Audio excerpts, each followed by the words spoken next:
where I have put my historic preservation.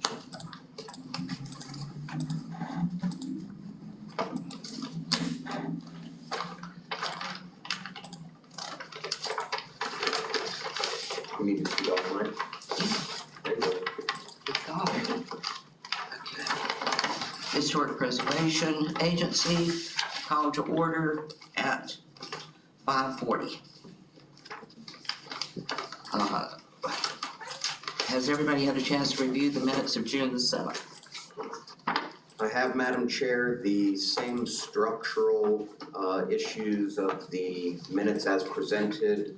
I've made recommendation that the actual vote tally be moved below the section on the motion to approve or deny. And then additionally, as far as the roll call went, we had Mr. McMahon listed as present for the P&Z, but listed as not present for historic preservation. He was here. Okay, so we need to change him from not present to present on the meeting minutes as submitted for 6/7/22. We have that, Robert? Yes. Motion to adopt minutes as revised. So moved. Second. All in favor? Aye. Approved unanimously, Robert. Okay. On the historic preservation agenda, we have no old business.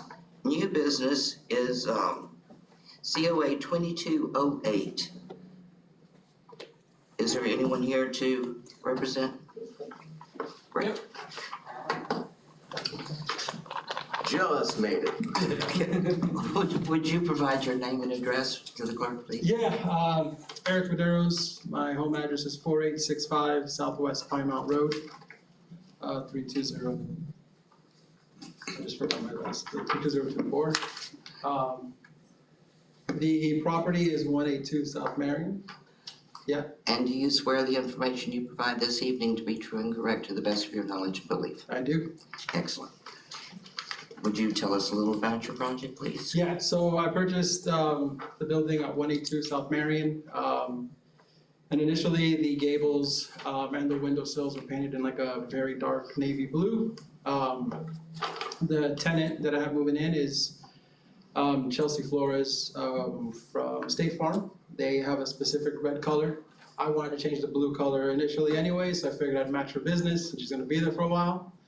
So I painted the gables. I started painting the gables red. Then I was informed that I should have submitted a form, so for certificate for appropriateness. So I'm doing that now.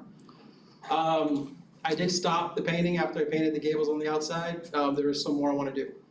So what I'm planning on painting, the gables are red. The windows, the frame, we're painting it white. There's a board in the back that we're painting white as well, and then a little, a sort of shed there for the garbage cans that we're gonna paint red as well. So it's really that, just painting.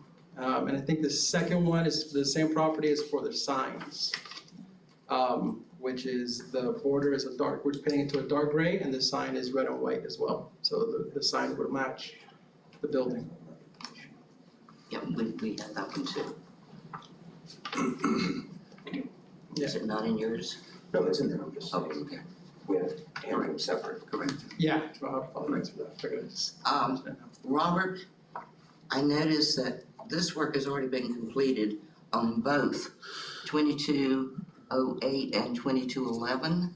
Correct. Most of the work on the painting is done, as Mr. Eric stated, that they're not completely done. If you look, there is some still blue spots that they are proposing to finish painting. Yeah. But they're waiting until after the approval to be able to paint the rest of it.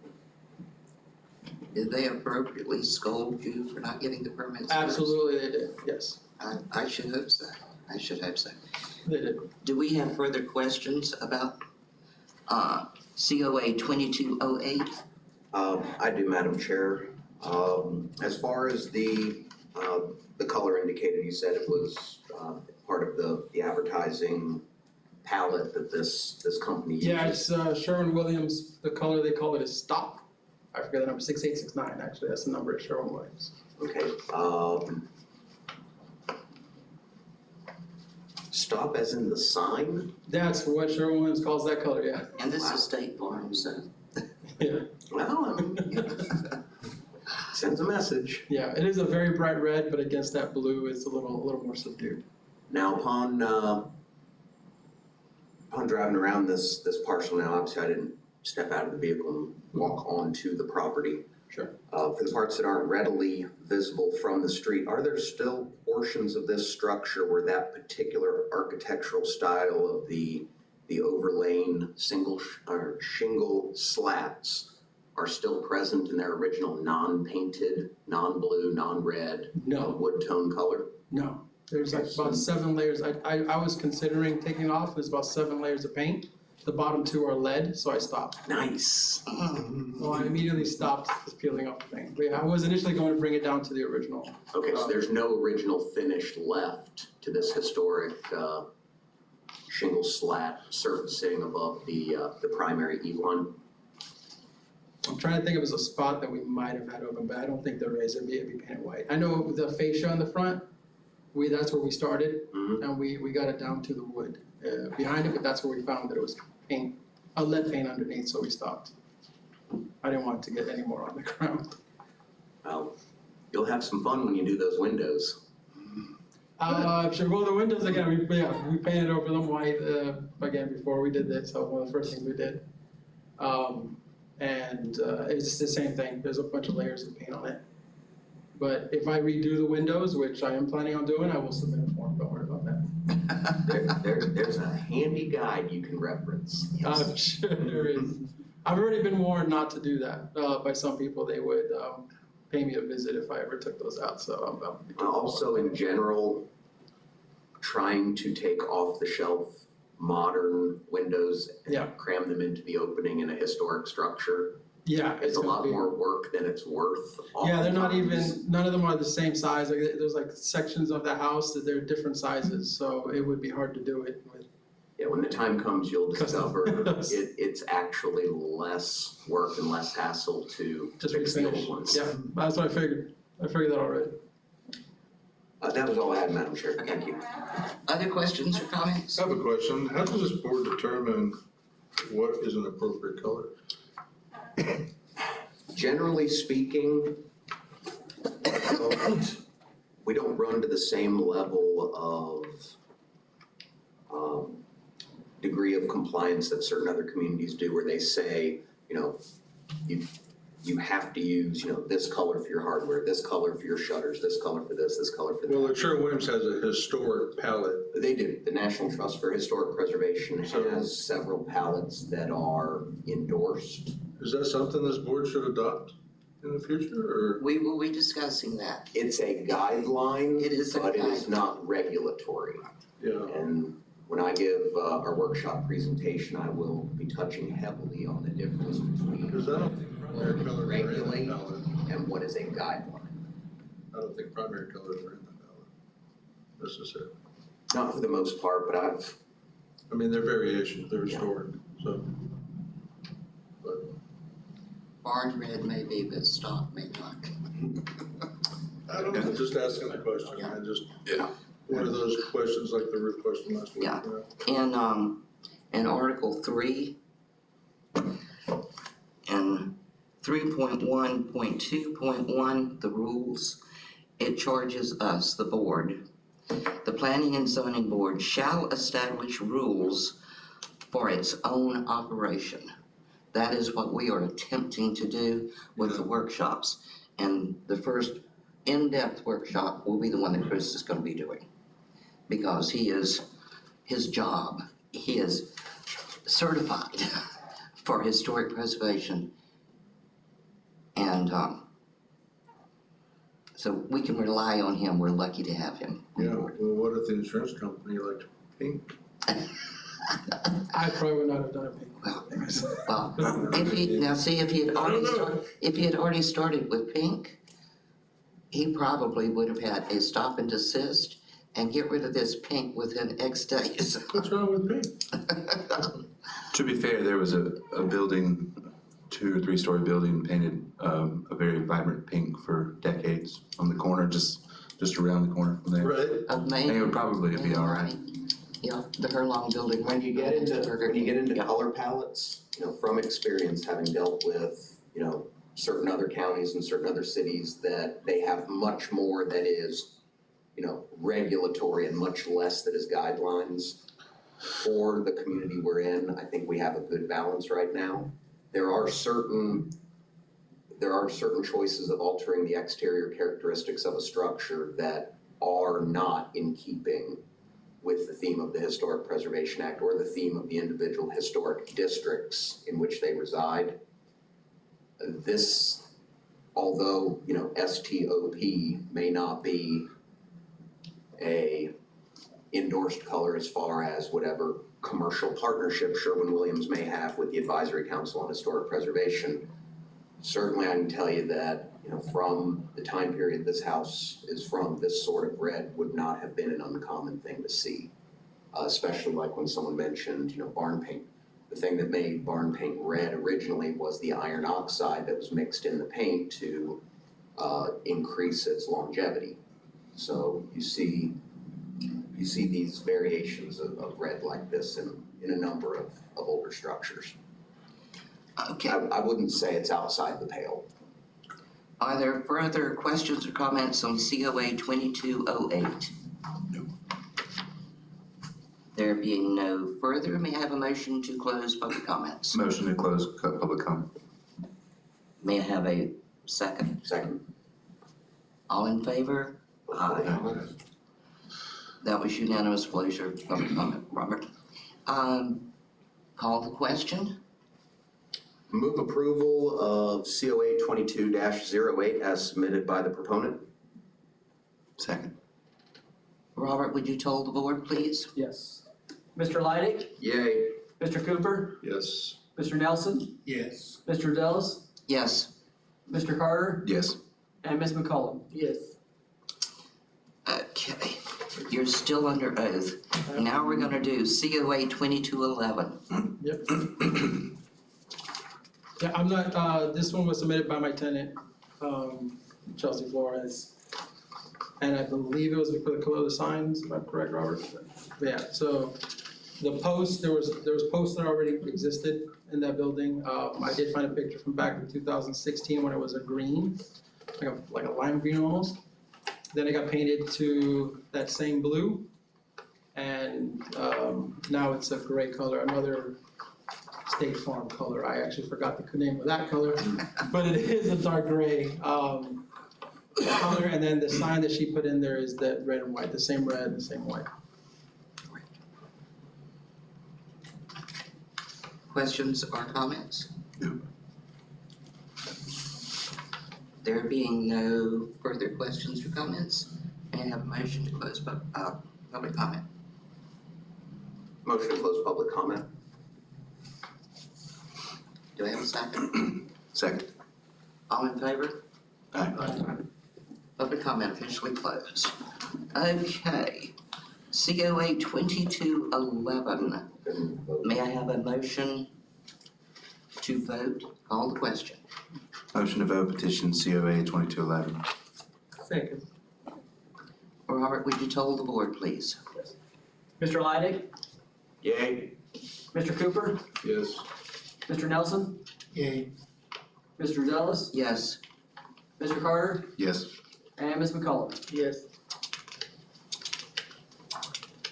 COA 2211 is approved. Thank you very much. The next item on the agenda is COA 2210. Is Mrs. Frazier, I need to put my glasses on, Ms. Frazier here? No, she is not. She No? is not. Is there anyone here to represent? I don't think so. I don't know if they got the dates mixed up when we talked to them. It was about a month ago when we talked about Okay. this project. Should we postpone COA 2210 to the next meeting of the board? So moved. Second? Second. All in favor? Aye. Robert, we moved it to the next meeting. Okay. We have two workshops tonight. one on our new iPads, and I think Robert is going to do that one. And the second one is on historic preservation. What is this wizardry?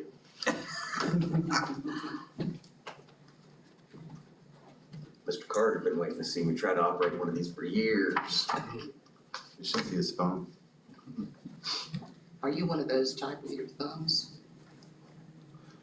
A millennial? I am indeed. My grandkids drive me crazy. I'm one of these. Alright, so everybody knows, we kind of went over the iPads. Our goal was to have these ready to go for the August meeting electronically. And then, but in lieu of just trying to make sure everybody is comfortable with them, we are going to move the full rollout till September. So next month, we are going to do both paper and electronic again. And that's just to make sure everybody is 100% comfortable on the iPads. My goal tonight was to be able to have, pull the iPads up on the screen and kind of go over it and really kind of dig into it a little bit. But because we can't do that because of the internet being down, and then we'll do that next month as a workshop also, and then kind of really dig into it. So tonight, my biggest goal is going to be see what questions you have on the iPads. What are some best practices and that y'all can think of that will help me to help y'all, and to be able to use them more efficiently. And one of the suggestions that I had was I sent an email with the maps. Now, Mr. Leidig brought to my light that the historic map that I sent was the incorrect map. And so I don't know if I've sent out the new one yet, but if I do, or if I haven't, I will send that one out. And to make sure you have the correct historic map on there.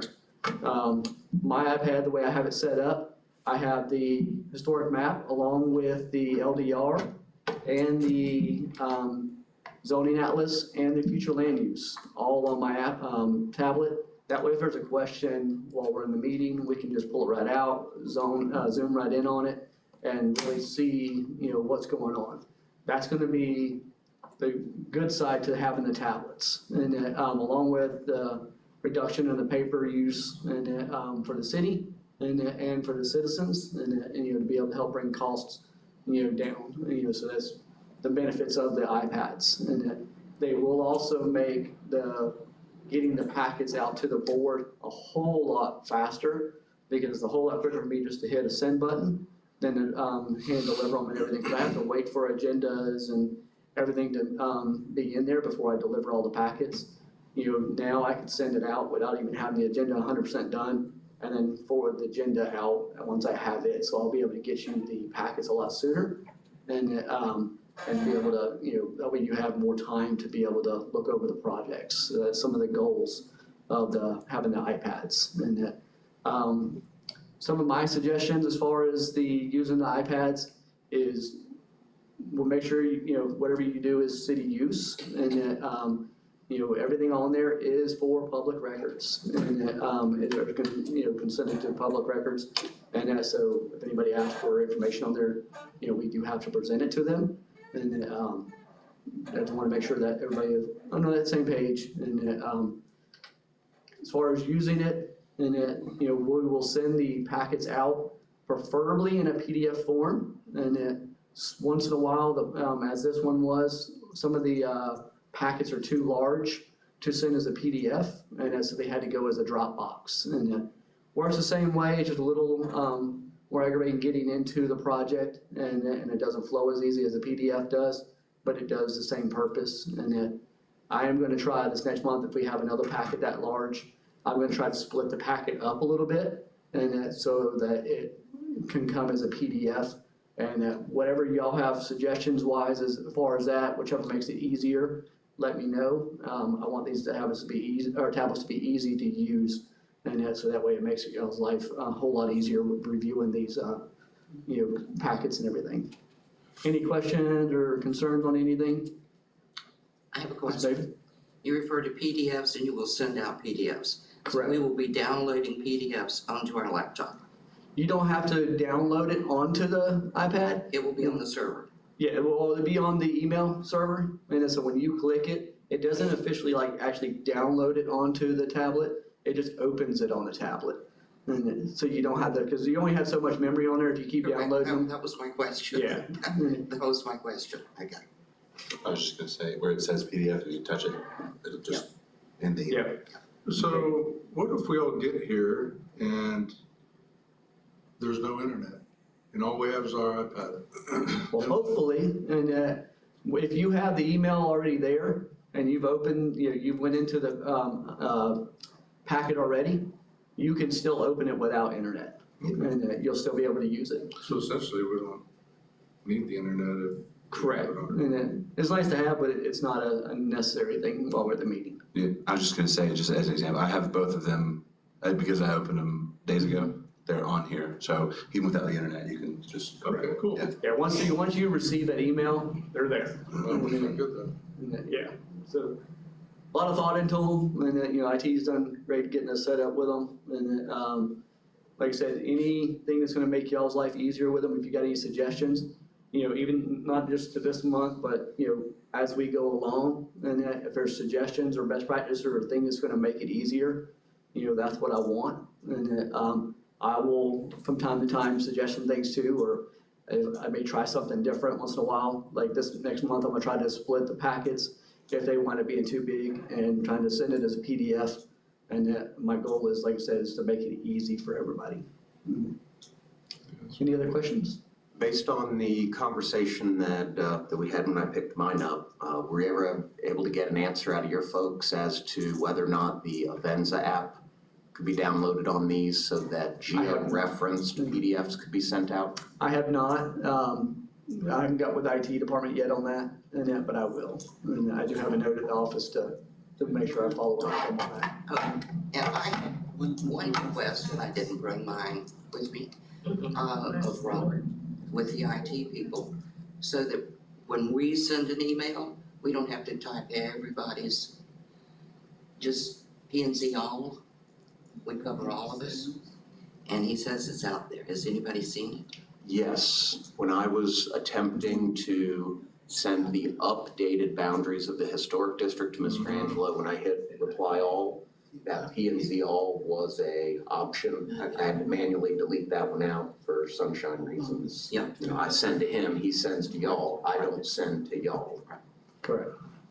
Yeah, so there, if you go into the address book, and it's all alphabetical, so if you go down to planning and zoning, it's right there. And so you can do it that way, and or if you need to email me directly, my contact's in there also, and then but you'll also have it from when I sent you. One other Emails. question. When Chris sent you an updated map, is that the map that is on the Lake City server? I've got to double check the one that's on the website, but I did confirm that there's basically in our database in the office, we have 2 different maps in there. Yeah. So I've got to get the other one deleted out and make sure we're only using the one. Yeah, because we should not be putting something we on Correct. claiming it's the city's, right? There was the proposed and the actual adopted. We need to make sure that we're showcasing the adopted, not the proposed. Correct. Do we have further questions? I would suggest that we give Robert a hand. He's doing a good job. Heck yeah. In He's doing a great job. addition to all of this, he is stuck with us and all of the stuff that we need. So we thank you, Robert. You're welcome. We really do. Whatever I can do to help y'all make it, your We'll life send you easier. flowers or chocolates, whichever you prefer. There you go. Thank you All right, very thank much. you. And now it's up to Mr. Whiting. All right. Well, for this, I'm gonna step down off the rostrum. If y'all have the LDRs downloaded onto your pads, if you can move to Article 10, Historic Sites and Structure Preservation Regulations. We'll be talking about Article 10.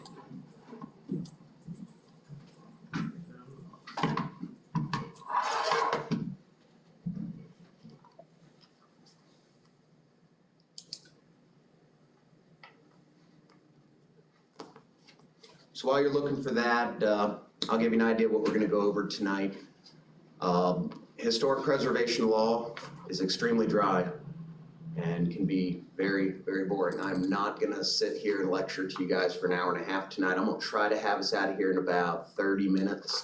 We're gonna cover some of the high points within Article 10, some of the stuff that you'll need to know just in terms of the basics of how historic preservation law is gonna fit into some of the decisions we make, some of the decisions that have been made in the past, some of the decisions that are gonna get made in the future. In general, I'm covering 4 major topic areas. An overview of the various sections of Article 10 of the Land Development Regulations of the City of Lake City, a generalized overview of the concept of historic districts that have been placed on the National Register of Historic Places and what that designation means. We're going to discuss the Secretary of the Interior standards, which are regulatory.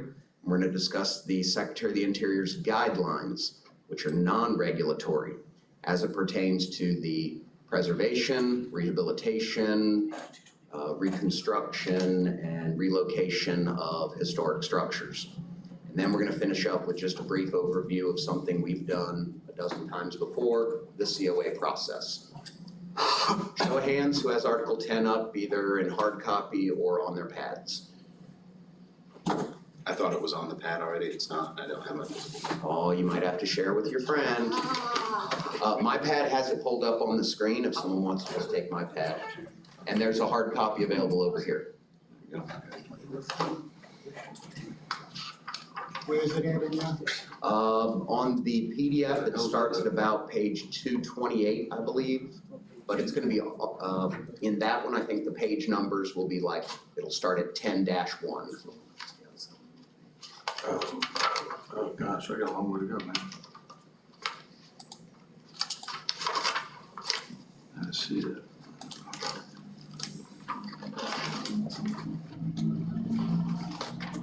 Okay, these two are good. Ms. Mavis, you good? Yes, I'm good. Carter? Why is it so hot in here? James, you want to use this pad? I'm sweating. Did they turn their hair off on us? They want us to leave? Hey, Is that what's inflation's killing going on? everyone, including the city. Come Is that on. what's going on here? All right, is everyone there? Yes. All right. Article 10. As I mentioned earlier during this gentleman's petition, we're very fortunate in that we have a set of LDRs that was pulled clearly from another municipality. I don't think City of Lake City wrote these, but I've seen some that are extremely strict and stringent on what is regulatory versus what is non-regulatory in terms of standards versus guidelines. This is a good set that we can work with. For a city our size, with the degree of, revitalization that's taking place in the downtown core, the amount of economic opportunity that we are really lucky to have something that has enough meat and potatoes to it, that it allows us to responsibly manage growth in our 2 nationally designated districts, but at the same time, doesn't completely hamstring local property owners from being able to control their own destiny on certain aspects of how they choose to rehabilitate their historic structures. So first things first, section 10.1.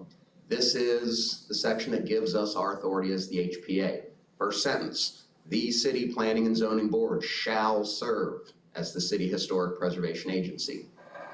Doesn't get any clearer than that. Section 10.2, intent. It shall be the goal of the City of Lake City to identify, document, protect, preserve its archaeological, historic, architectural, and cultural resources. Again, that's about as clear as it gets. We serving as a board that has been put in place by the City Council and the electorate, these are the goals we are carrying out on behalf of the City of Lake City. Conversely, being that it is the goal of the City of Lake City to identify, document, protect, preserve, etc., that means that the city is also obligated to abide by some of these processes. There's no sovereign immunity in this situation. Section 10.3, powers and duties. jump to that second clause in there. The agency, anywhere in these regs where you see the term the agency, that's actually, you should read that as our board. Agency shall take action necessary and appropriate to accomplish the purposes of this act. These actions may include but are not limited to. There's a lot of stuff to unpack in this list. For right now, let's focus just on number 2, number 3, number 4, and number 5. At a future workshop, we can go into some of the subtle nuance of the other 4.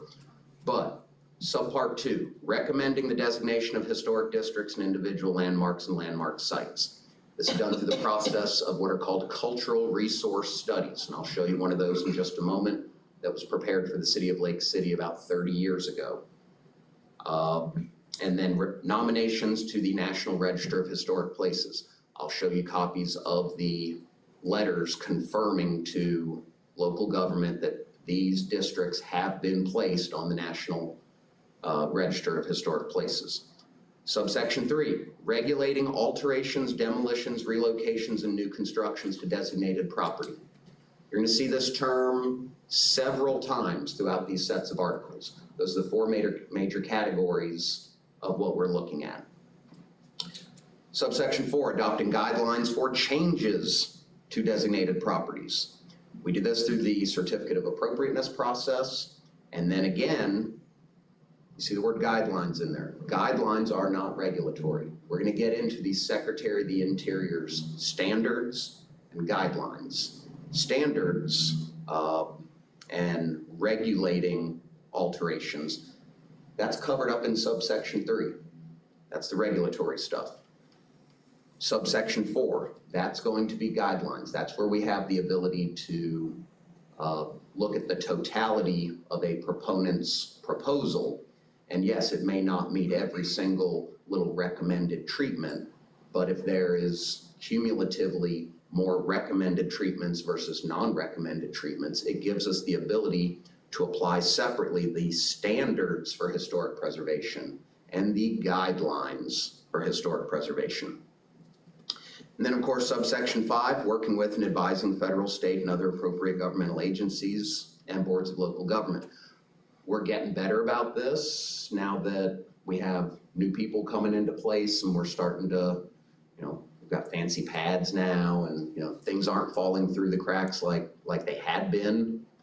I only assume this is going to get better once we fill certain key vacancies in some of these city positions. But in theory, things that are done or proposed to be done by other boards or by the council, if it pertains to an alteration, a demolition, a relocation, or new construction within a designated district, by the letter of this article, it should come before this board.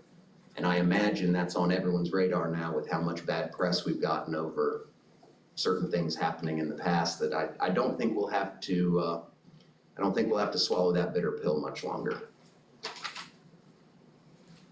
All right, so at this time, can you go ahead and throw up Exhibit 1 for me, please? All right, Section 10.4, application requirement for designation. This is a process that's not going to happen much while we sit on this board. We've already got 2 districts. We're not going to be nominating any additional ones that I know of based upon how much historic fabric we have in town. Now, preliminary. I have a question about that. Can a property be designated historic if it is outside the historic boundaries of Yes, on the and current those map? are individually listed properties, and we have about 4 of them in town. They're not part of a district. Right. They are a separate, individual, standalone structure on the National Register of Historic Places. Now, do they base that currently on age? What do they base that on? I'll get to that. Okay. It's big. So, application requirements, you see the subparts in here. We're not going to go through everything that needs to be in one of these packages, but, and if you can go ahead and just start scrolling through this. Anywhere specific, because it's a big Oh, I document. know, it's a big document, but just start scrolling through. Let's go to the table of contents, actually. All right, so you'll see survey criteria, survey methods, little brief history of the city, the physical and architectural analyses of the historic stock that is available remaining in the city, recommendations for treatments, a inventory of everything that's been surveyed, rules about the National Register, and then of course, copies of federal preservation rules and guidelines. So last time we had this done was approximately, I think this is a 1991 document. You can start scrolling kind of fast now. We're not gonna read this, what is it, 300-page document. But in general, it is usually prepared by an outside cultural resource or historic resource consulting firm. And when it gets to certain individual inventoried structures, this now plays into what you were saying. It describes the eligibility criteria for placement on the National Register based on one of four criteria. Criterion A, B, C, or D. Criterion A is this structure, this property, this archaeological site, this object, is it related to an actual historic event that took place? Think A for actual. Criterion B, is this structure, object, archaeological site, area, district, etc., is it associated significantly with a historically important individual? The B, think bigwigs. Criterion C, is the structure, the district, the object, the site, is it significant in terms of its overall engineering, design, architecture, designer, or the fact that it is one of the only surviving examples left? So criterion C, think huge buildings. And then you have criterion D. Criterion D is a general catch-all for, does this structure, site, object, etc., does it have the potential to significantly provide research value in either the field of architecture, history, archaeology, anthropology, etc. Criterion D is kind of a catch-all for all of your archaeological resources. And when you think of criterion D under the National Register, think D for dig. You got to dig to find what's at that site. So those are your four major criteria. Section 10.5, 10.6, or I'm sorry, 10.5. This just indicates that public hearings are going to be held on any of these designations. It pretty much takes place in accordance with Article 13 of these regulations. It would appear before this board before then moving on to city. Moving down to 10.6, these are not necessarily the National Register criteria, but these are criteria for the adoption of designated property, both at the, or not only at the national level, but also at the state level and the local level. And you'll see some of these criteria, although they're not labeled A, B, C, and D, you'll see some of these 8 criteria, pretty much tie in with those national regs. So here is an instance where at the city level through our LDRs, we have applied more criteria to what could make a structure historic than what it takes to meet the bar at the federal level. Here you have 8 criteria for the designation of a property, whereby at the national level, traditionally you only have the 4 major: criterion A, criterion B, criterion C, criterion D. So you can get a designation locally a lot easier than you could federally. There is legislation, or not legislation, I'm sorry, there are regulations in these LDRs in Article 10 that should we, as a city, and this would have to probably originate within the city council, if we wanted to, we could run a local register of historic places. Feel like they do in, like, say, St. Augustine or something. Of course, a lot of those are probably federally, They are highly federally but they regulated. still have, a map. And The old schoolhouse. And in some of those neighborhoods, they're going to tell you what doorknob you can put on and what style of hinges you need on your shutters. Oh, yeah. Oh, yeah. That is not the direction that these LDRs push us as a city. Right. I get that. Moving down to section 10.8, city council decision. City council shall ultimately approve or disapprove proposed designation after it's moved through this board. Can you go ahead and throw up Exhibit 2 for me? That was only a 2-pager. Here's an example of something from the Florida Department of State. Now, this one was accidentally misaddressed. This one went to the Board of County Commissioners instead of us. But what this is the notification of designation of the Lake City Historic Commercial District. It was signed by an acting for the State Historic Preservation Officer in Tallahassee, working for the Division of Historic Resources. If you go to page 2, you'll see it is a outline of the map that we recommended the additions to. Most notably, due to the fact that a lot of these property owners had their entire, or not entire, had only portions of their parcel zoned historic. Typically, that is something that is not done anymore. This was popular back in the 90s of just making the district tied to certain structures. Now, in the legend, if you can see this, you know, the darker structures are what we call contributing elements of the district. Those are the ones that meet the majority of the criteria for what makes the district significant. Then, of course, you have buildings that have been added after the fact. They're shown there clear. Now, if we were to redo a cultural resource survey, now that it's been 30 years later, perhaps some of these structures are old enough in their own right that they might have historic characteristics that would make them eligible for being a contributing element of this district. However, that is an enormous amount of paperwork to actually update in terms of doing a cultural resource study and completely redefining the characteristics of the district that's already in place. Any structures present here that are not technically contributing elements because they're within the boundaries of the district. How many times have we seen a COA for a relatively modern building that just happens to be in the heart of the district, surrounded by other historic structures?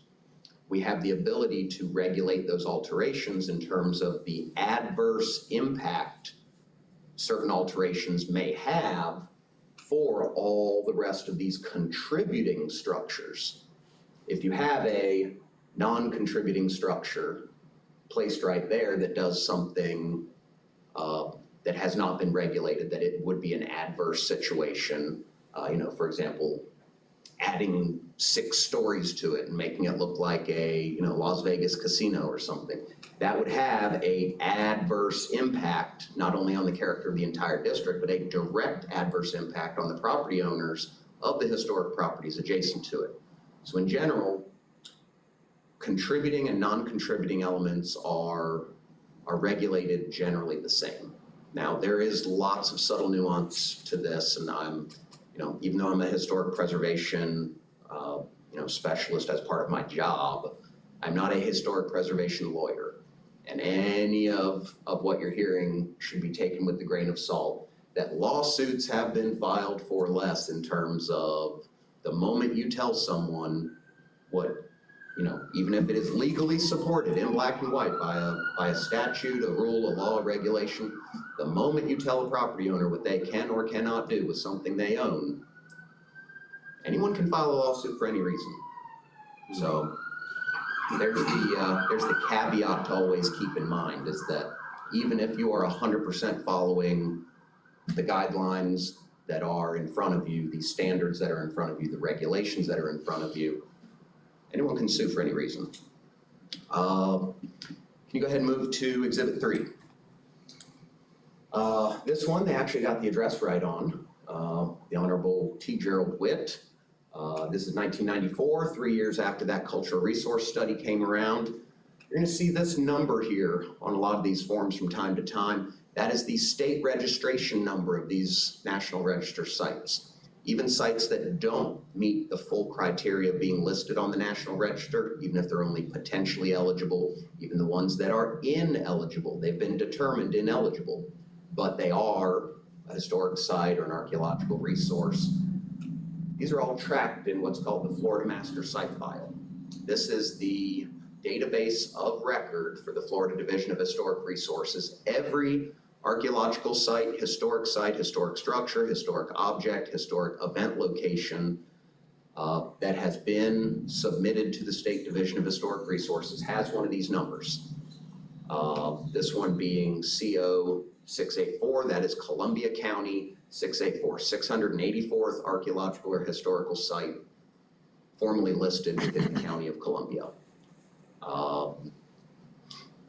Like the others, it says it's, my honor, you've now been placed on the National Register of Historic Places. Like the other one, it said, can you jump back one? The previous evidence? Exhibit 2, page 1. Oftentimes you'll see this little caveat put on the end of it.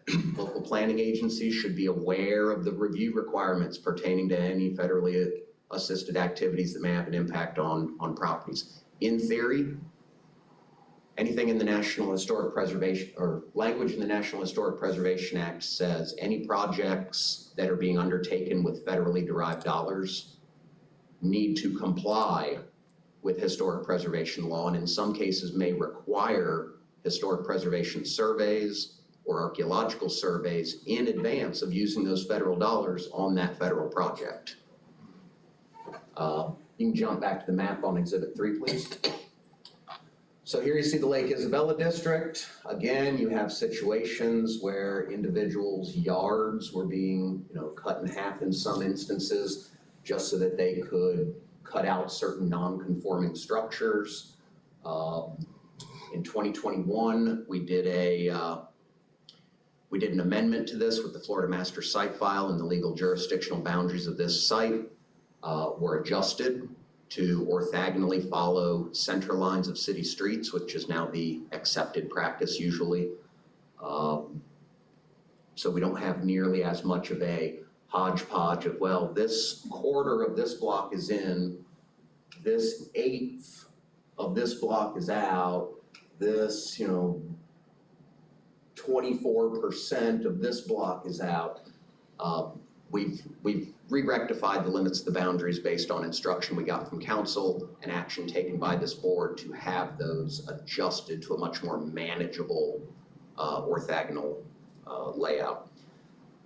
I've got a note here to discuss the difference between individually listed properties and historic districts. You jumped the gun on me, and so we got that covered. Do you need me to cover anything else about the difference between a individually listed property and a district nomination? No, I did have a question about, I guess the restrictions for going with, like a federally recognized property would be pretty significant compared to going with a property that was just like local. Like a classic example? Like you were saying, you might have to jump through a lot of hoops, prove this, prove that, using federal money.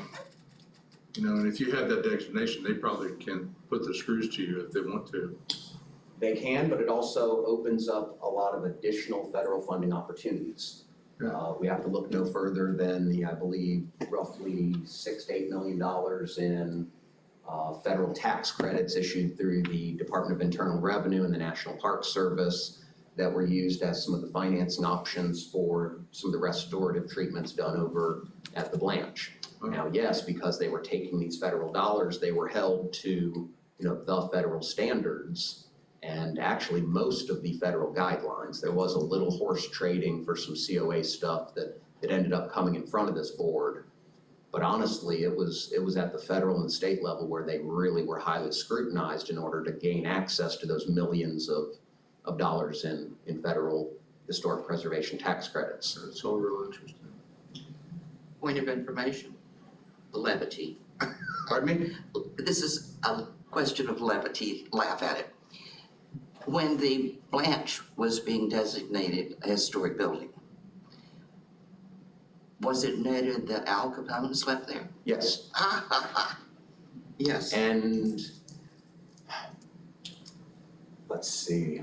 Well, let me go ahead and just jump into it. In addition to the two districts, So was that B, an individual? Big shots. Would that be B on your, Yep. on your four? it would also be criterion C, based on the fact that it is the work of a recognized master architect and engineer, Franklin Pierce Milburn. He also did the iconic early 1900s Florida Capitol building that sits at the intersection of Appalachian Parkway and Monroe Street. He also did our county courthouse, and throughout the early 1900s, he did numerous civic projects, train stations, terminal buildings. His catalog is widely regarded as being an iconic work of a master. Florida's Frank Lloyd Wright there. Well, no, he was actually based out of, I think, the Savannah or Charleston area, but he worked throughout the entire southeast. I was surprised to see on the federal level that there was I didn't hear you mention an age requirement.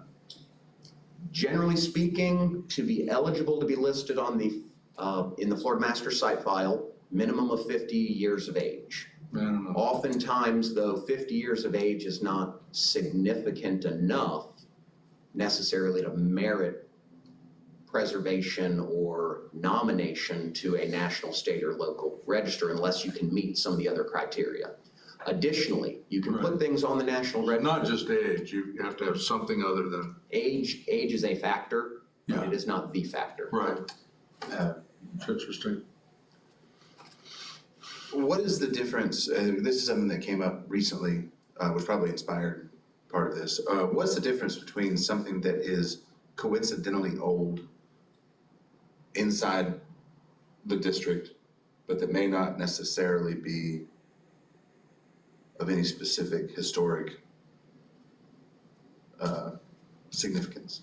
I mean, is venerability the primary requirement, or? No, venerability isn't taken into account.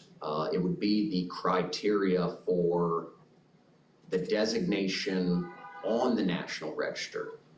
When the National Register nomination package is being assembled and provided to the U.S. Department of the Interior, Florida Division of Historic Resources, you are going to say that based on these criteria, this district of structures, whether incidental or not, based on the clustering of these architectural styles diagnostic of this time period, and it can be multiple time periods. You can have something that architecturally, based on the fact that it is a representative of post-Civil War Reconstruction era storefronts, as well as boom years, roaring 20s residential structures, and everything in between. There's multiple themes and criteria that can go into the nomination package. So, I'm sorry. So taking a single structure within that district, whether it be one of these ones that's shaded in, which is a contributing element, or one of these ones that is not shaded in, which is a non-contributing element.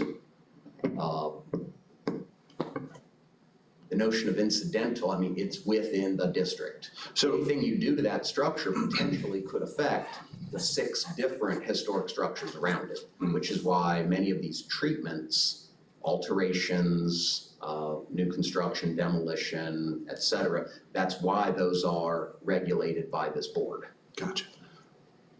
Madam Chair and Speaker, can we speak openly here about like a recent decision by the board, a specific thing? You want me to get through the curriculum first, and then we can just open it up for a general discussion? Sure. Madam Chair, is that your pleasure? Yes. Very nice. Okay, so we have individually listed properties and we have districts. We have the 2 districts that you've just seen here. The 4 structures within city limits are individually listed based upon certain criteria, those being the Blanche Hotel, which in addition to being part of this district as a contributing element, well, we have the wrong one up, but in addition to being a contributing element of the Lake City Historic Commercial District, National Historic District, it is in and of itself individually listed. The old school board building, it is individually listed. The structure you mentioned that used to be painted pink a long time ago, that is the Duncan Hurlong House, I believe. That is individually listed. And then the T.G. Henderson House, also known as the Queen Anne style one down on South Marion, where are we at? I think it's that one right there, maybe that. So that one there? Okay. The one they call the Queen Anne House or the Gingerbread House, that is individually listed in addition to being a contributing element of a larger district. So section 10.9 and 10.10, we're not really going to go into these too much. This gets into the weeds of the administrative processes. However, under section 10.10, amendments and rescissions, designation of a landmark can be amended or rescinded through the same procedures used for the original designation. Can we move to Exhibit 4, please? And can you go ahead and zoom out a bit so we can see the whole portrait image on the screen? All right, so you see where we have, unencumbered some of these properties by taking and running the district down the center line of some of these streets so that property owners are not in a position where, oh, well, half my property's in the district, half my property's out of the district. This is something, like I said, it had been brought up as a workshop question in this meeting. It got relayed to City Council. Mr. Young was given approval to come back to the board and for us to renominate to the State Historic or the Florida Division of Historic Resources and the Florida Master Site File, that these districts be ironed out a bit so that fractional percentages of overall blocks are not being, excluded, and that the shapes are much more orthogonal and manageable from our standpoint. In addition, Section 10.11.1, as far as approval to changes to landmark sites. That first paragraph, changes made to a property within the 2 National Historic Districts or other individually listed properties and the view shed. This was a word, or 2 words, that was giving us a very hard time to conceptualize during the 2 previous directors of growth management that we had. Well, what is view shed? I mean, obviously the view shed from inside the Blanche on the 3rd floor might be more than the view shed from that single story, 1930s shotgun style residential structure. So we had gone through a couple of iterations of how do we codify the view shed, and it was decided at workshop in front of this board. I think, Ms. Mavis, you're the only veteran of this board that was here when some of those discussions were held, but it was determined that a good generic rule of thumb would be this purple dotted line that you'll see on the maps that are going to come out to you. That is a 1 block, roughly 1 block, quote unquote, view shed. So in theory, and we've seen this in the past, because we asked the question for this vacant lot over here for the that little HVAC office, we said, is that in or out of the view shed? And we determined it was just outside the view shed. Because had it been in the view shed immediately adjacent to all of these historic structures that you see, potentially regulate or alterations to those non-contributing elements, even though they're not within the boundary of the district, could have a marked effect on all of the rest of these property owners who own historic. So needless to say, we're not enforcing all aspects of, oh, well, it has to be, in keeping with historic theme, historic character, historic integrity, historic architecture. But, in this day and age with how historic preservation law runs, perhaps the large cell tower right smack dab in the middle of downtown that was put up, what, in the 1970s, I'm assuming? Been there a long time, right?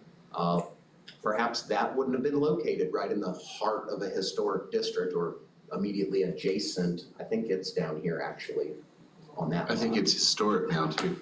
Hey, can we vote to make it look like a tree? That's, Okay, I gotcha. that's 50 years. Technically, you're right. And Yeah, it might be historic, right? additionally, things that are less than 50 years of age or 100 years of age can be placed on the National Register of Historic Places. There are implementation regs in the federal literature that give you that out. Like, for example, I think it was in the mid-1970s that all the Apollo moon pads got put on the National Register of Historic Places, even though they were just retired from service. Sure. There are certain things that you don't wait till they're 50 before you list them. So these are the jurisdictional adjustments that we made to the map at the behest of City Council. This is the best we could come up with for what is a view shed. You'll also see we had to make kind of the difficult decision of going ahead and, let's put the view shed around the lake. What are you gonna do? Cut the lake in half and say, oh, well, this half is gonna be regulated, this half is gonna be unregulated. Trying to make things as simple as possible, it was decided we would put a round boundary on quote unquote the view shed over there. How come the lake's not in the historic district? There's no contributing elements of the district Did within they pull the a bunch of boundaries Civil of the War lake. stuff out of that lake? They did, but exactly, they pulled them out. Yeah, they dredged the whole lake. They emptied it, didn't they? What happened Yes. to all that stuff? Is It's it- over at the Historic Museum, Oh, okay, and it's in pretty good shape, you should go visit. I don't remember seeing it though. I'll go back. So moving down, we're still in section 10.11, we're gonna move to 10.11.2, our design guidelines. Obviously, our land development regulations are the first and foremost design guideline that we're gonna go with. Number 2, U.S. Department of the Interior, Secretary of the Interior standards for rehabilitation and the guidelines for rehabilitating historic buildings. Florida Code, we're not gonna go into that too much. We can get into that subtle nuance later, but for right now, can you bring up Exhibit 5 for me, please? All right, this document, 252 pages. These are the standards for the treatment of historic properties with the guidelines for multiple different categories. Preserving, which pretty much means, preserving in place. They're not doing anything to it other than abating further deterioration. Rehabilitating, this is the word we talk about in lieu of the word renovation. When you repair up an old historic structure, either for its original use or for an adaptive reuse, that is a rehabilitation. That is the legal word used by the U.S. Department of Interior to describe what's going on. Now, rehabilitating a structure means you have a far wider latitude to incorporate certain non-conforming elements, non-conforming materials. Whereas the blanch is a rehabilitation, this next category, restoring, now you're talking about, and you will use the original type of wood for the moldings, and you will use, an original facsimile reprint of the wallpaper that is in the public lobby for this structure. Restoring is taking back to a specific time period in terms of material, construction styles, etc. Restoration is much, much more exacting than rehabilitation. So think of rehabilitation as the legal term for doing a renovation, whereby restoring is restoring it to a specific time period, which may involve taking off large portions of the structure that were put on after the time period to which you are restoring to. For example, if they were going to restore the Blanche to its original 1902 appearance, those two large wings would have to come down. Instead, they did a adaptive reuse rehabilitation incorporating all three of the primary time periods that building encapsulates. And then you have reconstructing. This happens the least. This is taking a structure that no longer exists and reconstructing it to, again, almost restoration level of standards. Can we move to the table of contents on this document? Okay, this document, which I'll make sure you guys get a link to, I'll get it to Angelo, he can send it to you. Fun document to read. So there's gonna be a section discussing, the overview, but you're gonna move straight into a section on standards and a section on guidelines. You scroll down one more page in the table of contents. Let's go over here to page 75. It should be a hyperlink. You should be able to click right on it. Okay, standards for rehabilitation and guidelines for rehabilitating historic buildings. Move down one page, please.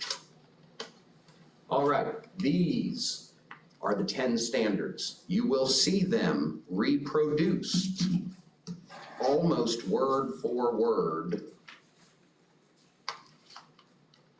in, where is it? 10.11.8.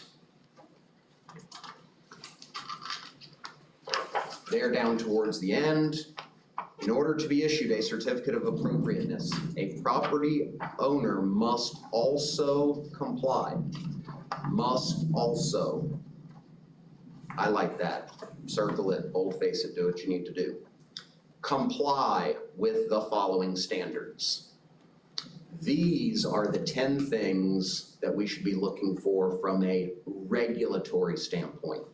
Now, for example, we've had conversations about historic tax credits and what is being looked at and why is some stuff called regulatory and some stuff called non-regulatory. The way our LDRs are written, the only things we should be looking at that are shalls or must alsos are these 10 things here. Does it meet, does what they are proposing meet these 10 standards? Now let's jump down a couple of pages into the guidelines. Here we go, guidelines. Keep going. The guidelines have an overview section, but then they jump into specialized sections. Keep going until you get to something like windows or storefronts or masonry or, here we go. All right, this page right here, awesome. The guidelines are broken out into recommended versus non-recommended. These are the non-regulatory. These are the things that you can look at the preponderance of what is being proposed by the proponent, what they plan on doing, how they plan on, potentially altering some things. As long as it is not a, clear and brazen violation of the standards, which our LDRs indicate must also be complied with. These guidelines are just that. They are guidelines. For example, a recommended treatment, carrying out masonry cleaning tests when it's been determined that cleaning is appropriate. Test areas should be examined to ensure that no damage has resulted and ideally monitored over a period of time to allow long-range effects to be predicted. Not recommended. Cleaning masonry surfaces without testing and without sufficient time for tests to be evaluated. Wouldn't just pick some strong chemical up down at the, the chemical store and go and, splash it on the front of the courthouse without testing it on a spot maybe over by the dumpster or something. Keep scrolling down to different examples. We don't have terribly too much masonry here. Come on, Brad. Yeah. Let's go past masonry. Let's see what other sort of, and usually it ties into features or building materials. Like for example, here we go. Here's a whole section on wood. Recommended, protecting and maintaining wood features by ensuring that historic drainage features that divert rainwater from wood surfaces, such as overhangs, gutters, and downspouts, are intact and functioning properly. Not recommended, failing to treat the causes of wood deterioration, such as and when you get further into this, can you find the section on storefronts? Because in addition to building materials,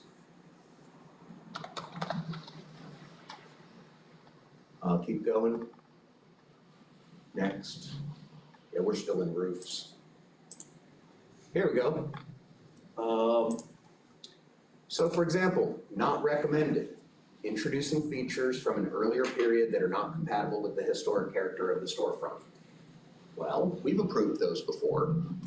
Like for example, when, right across the street here, when they wanted to replace the original, the later edition front entrance of Marion Street for the Chase Moses structure, and they wanted to take that back to being a corner entrance.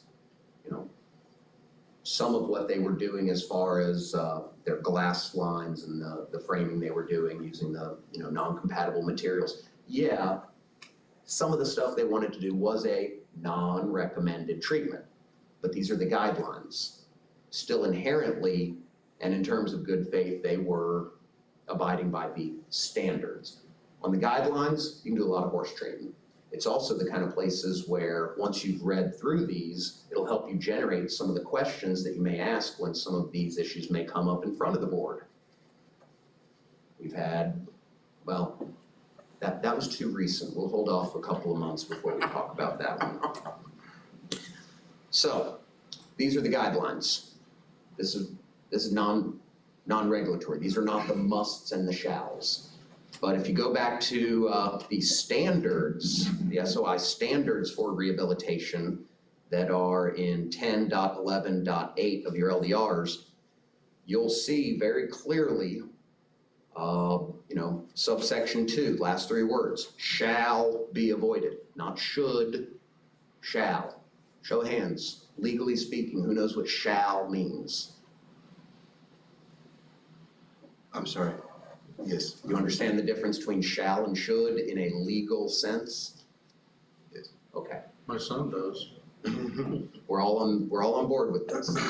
Okay, you drop down to subsection 5 there, distinctive features, finishes, and construction techniques are examples of craftsmanship that characterize the historic property. Shall be preserved. Down to 6, shall be repaired, shall match. Drop down to 9, shall not destroy. This term shall is used over and over again in these standards. You will not see a shall, you will not see a must in the guidelines. The standards can be treated as regulatory.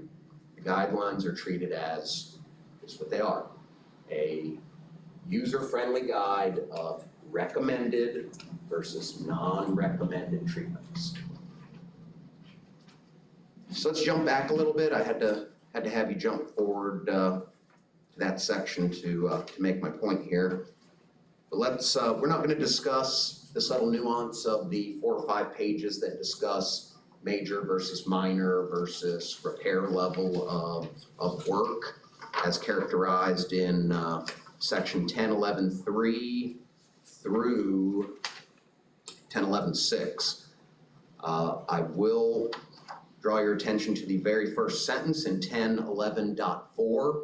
Routine maintenance may require a certificate of appropriateness. Obviously, as part of the process, they would be coming for a building permit anyway. It's at that point where an administrator could say, wait, this might trigger review. They look at that. Second sentence of 10.11.5, minor work projects may be approved by the land development administrator if the proposed work is consistent with the design guidelines. Flipping back to 10.11.2, you see referenced by name the 4 design guidelines we go by. This LDR, the Secretary of the Interior Standards, Florida Building Code, and National Fire Protection Association's 914 code for historic structures.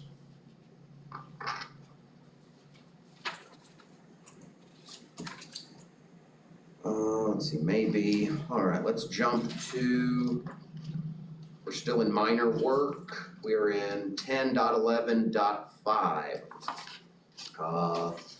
Second paragraph, land development administrator will brief the Historic Preservation Agency each month on certificates of appropriateness issued for minor works during the previous month on the consent agenda.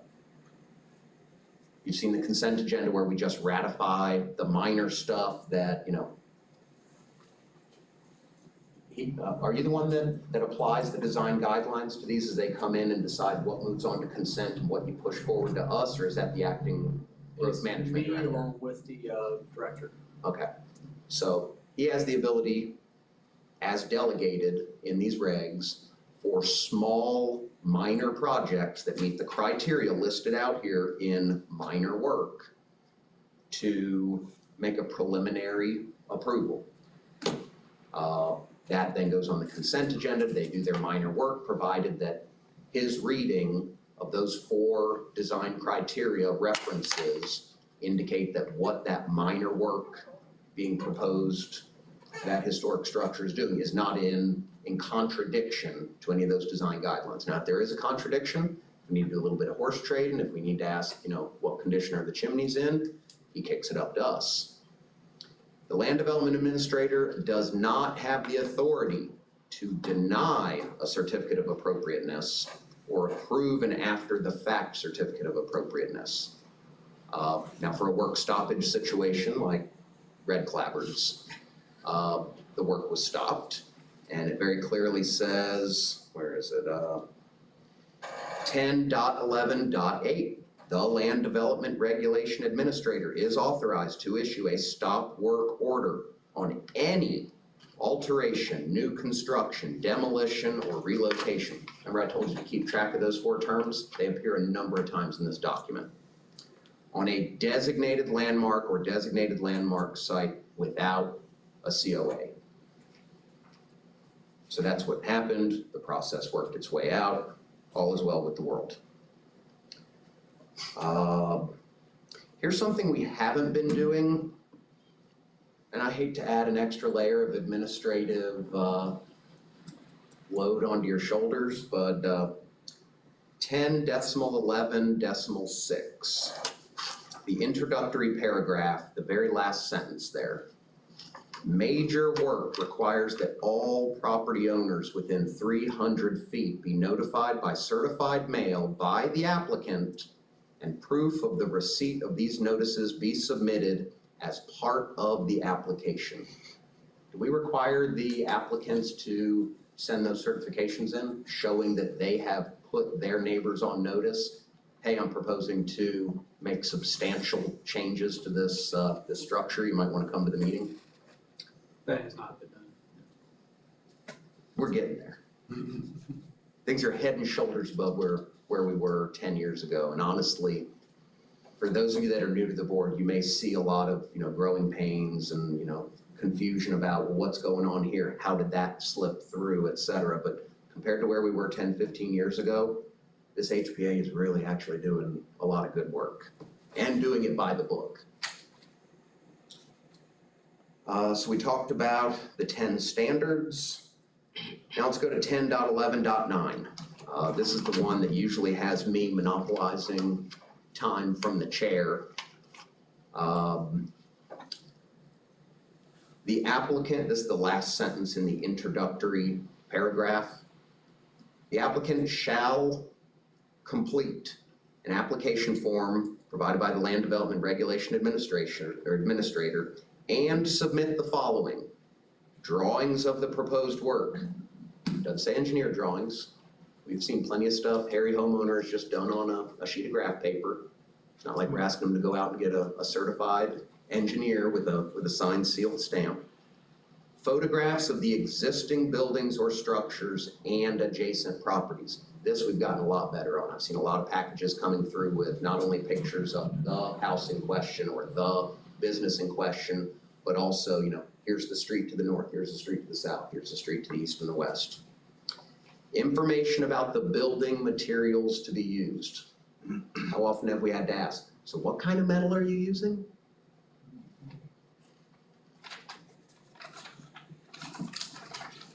So those 3 things. Those will clear up most of our questions, and by having, most notably, the drawings of the proposed work, the photos of not only the structure but adjacent structures, and then information about the building materials to be used, you can easily apply the guidelines, and you can easily assess the standards. Have the standards been met and complied with? Yes. Are they doing all recommended treatments? No, some of the stuff they want to do probably isn't recommended.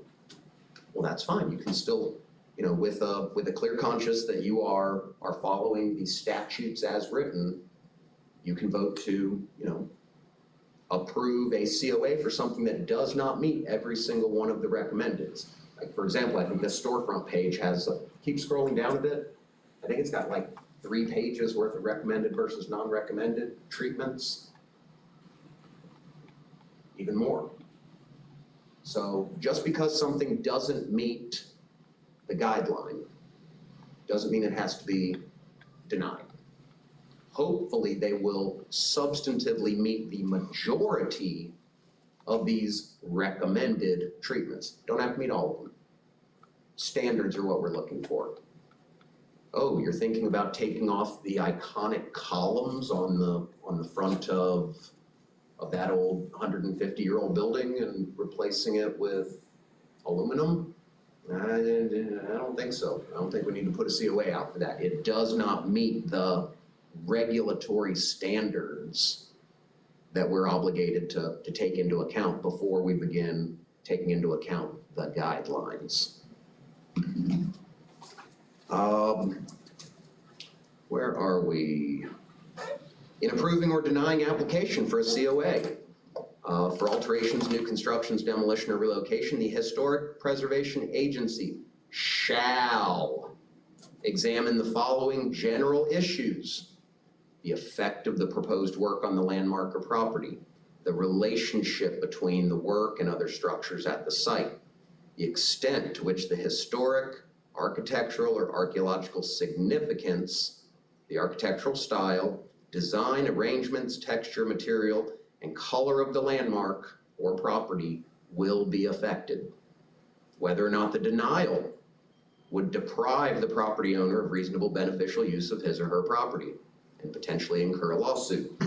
And whether or not the plans may be reasonably carried out by the applicant. I'm gonna end on one final point.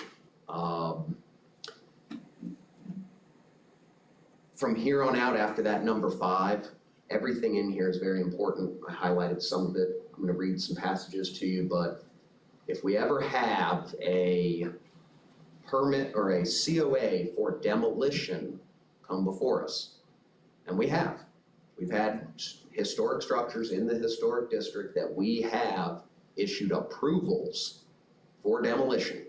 There's a very high bar to meet for it. That bar is described here.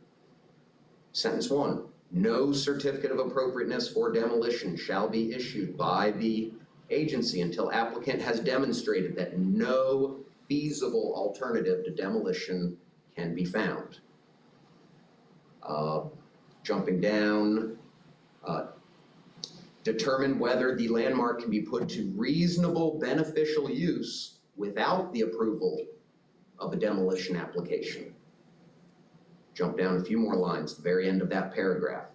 If the applicant fails to establish the lack of a reasonable beneficial use or the lack of a reasonable return, the Historic Preservation Agency shall deny the demolition application. It is up to the applicant, not necessarily, a city engineer saying, oh yeah, that thing's a death trap. It is up to the applicant to prove that there's no feasible alternative to demolition. Historic Preservation Agency, you see how every reg has a except for go around? Here's the except for go around. The Historic Preservation Agency may grant a certificate of appropriateness for demolition even though the designated landmark or landmark site has reasonable beneficial use if the agency determines that the property no longer contributes to the district or no longer has significance as a historic, architectural, or archaeological landmark. And, this word's very important, this isn't a either or, this is and. The Historic Preservation Agency determines that the demolition of the designated property is required by a community redevelopment plan or is in the city's comprehensive plan. That puts a bar pretty high for us to be able to approve a COA for something that still has a feasible alternative to demolition present. So that's where I'm gonna end it there. Did I stay within my 35 to 45 minute time frame? No? A little more? Didn't you see me? I didn't see you. I was busy trying to get through the materials. Thank you. That was great. You did a good job, Chris. Thank We you. can get into the minutia of what's in your Article 10 later if you wish, but those are the high points. And you can come back and reference this at any time. You can, ask me, as a, point of whatever during one of our meetings, as long as it's on the public record. I assume sunshine law would allow, is a member of the board allowed to contact you and say, hey, I have a question about historic preservation law from Mr. Leidick, can you forward him my question? If I forward an answer back to you and you send it to them, is that violation of sunshine? I believe it is. Okay. Really? Okay, so reserve your Because it may affect questions. the future. For when we're in this If room. you have a question and you're going to send it electronically, it will be on the public record when you send it to one of us. That is in compliance with sunshine. Is that in I believe that compliance? is compliance. Yeah, I could just send you the email and with the question, So right? they can email me directly It is outside of the within- meeting? I will clarify that. I don't think so, It's no. within the public record. No, that's not the same. Public record and sunshine. Yeah, that's, are different being in the things. public record, like, if someone were to request it, is not the same as it happening in the The sunshine. public hearing, right? Right. Yeah, that's Um, two different things. Well, to be honest, I have just a ton of questions. Is it possible, obviously, we don't want to be here all night, now that we've received this excellent kind of informative lecture, a beginning, if you will, to have a time, maybe the next meeting or something like that, set aside just to discuss? Because I could a long time Okay, discuss. We may need, coming up over the coming few months, Mm. extra special meetings. Yes. With everything that we're trying to accomplish. Do I stand dismissed? Can I come back to the Oh, room? yes, yes. Stay at the podium. Make him stand up there. You could have yelled point of convenience. Yes. With parliamentary procedure, with planning and zoning, with historic preservation, with all of these, we have a lot of ground to cover. Does anyone have a problem with special meetings? They will have to be advertised because they have to be in the public. As long as they're on Tuesdays, that'd be cool. I'll get with Robert. Yeah. And we'll pick out, and we'll do some special meetings just for the development of our standard operating procedures. Yeah, it's good, because we need to elaborate on this stuff. Yeah, Like I said, There's a lot to know. I didn't want to lose you in the minutia, so I Well- picked those 4 areas and just focused on those. Yeah, And I tried to set it up so we could go through the LDRs and hit those 4 areas by referencing verbatim the regs. But our role, because remember, we're two boards and an agency, all in one. We sit on all of them. Every one of them carries with it that the board shall establish rules for its operation. Not it will, or not somebody's gonna give them to us, but we shall do it. And the whole purpose of everything we do is to protect and enhance property values and help implement community goals and the objectives of the comprehensive plan. well, you're working on it. That's what we're doing. That's our job. You're coming up with a list, right? I mean, so like, That's what we're developing right now yeah, among us, and we're the ones charged with the program. Cool. In all these years, the board has never had that, really? even though they should have, they don't have it. Well, we got some great board members, so we should be able to knock it out of the park. So the notebooks that Robert handed out last time and took back, those are our workbooks. And I've asked Robert to give them back to us because we're gonna take notes of our discussions and we will wind up with a draft, Have a seat, you're making me nervous. which we will be giving to the city council to amend, ratify, approve, whatever. And a lot of this, like colors, he will come up with a guideline for colors. Oh, don't put that on me, Ricky Bobby. Well, you're the expert in that particular area. Oh, So we have a lot of ground to cover, and I'll get with Robert, and Robert will know. Well, it could cover a lot of colors if you're doing like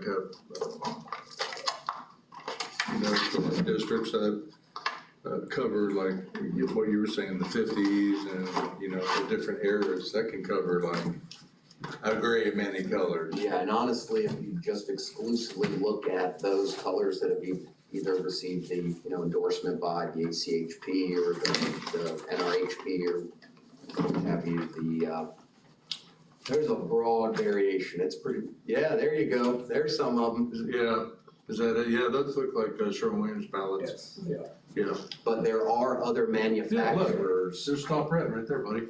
Hey. Look at that, man. But there are other manufacturers that also have those endorsements by ACHP or NRHP, It whichever. would help us, wouldn't it? I mean, clearly it would help a homeowner if they had a list. Yeah. They went, hey, I like that color just as well as I like the one you know, and then it's kind of cut and dry at that point. Does anyone have any further comments or suggestions? Nothing for me. I have a motion to adjourn. Motion to adjourn. Let's adjourn. Second. Second, all in favor? Aye. Yay.